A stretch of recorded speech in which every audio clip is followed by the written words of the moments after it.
Hello guys, প্রাণবীর খেলাঘরে তোমাদের আবারও একবার ওয়েলকাম। তো আজ ছিল দুর্গাপুজোর দ্বিতীয় দিন, মানে ষষ্ঠী, আর তাই এখন চলছিল ষষ্ঠী পুজো।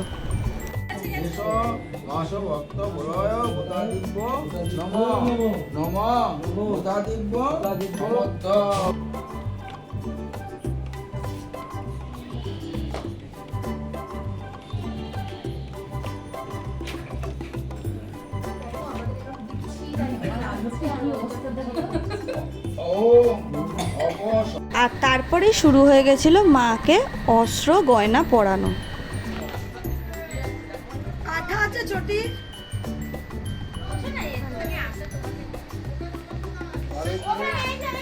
কিচ্ছু না থাক, এই টিকলি একটা এনে পড়া, সেই আমাদের টিকলি আর পড়ানো যাবে না।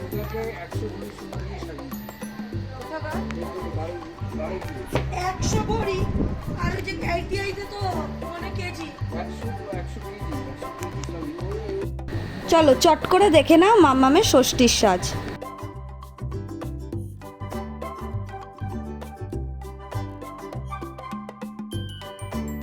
আবারও জানাই শুভ ষষ্ঠী সবাইকে, সবার পুজো ভালো কাটুক। আর শেষে মাম্মামের ছবিগুলো দিয়ে দিলাম, তোমরা দেখে নাও। তো আজকের মতো এইটুকুই, আবার দেখা হচ্ছে কালকের ভিডিওতে। বাই।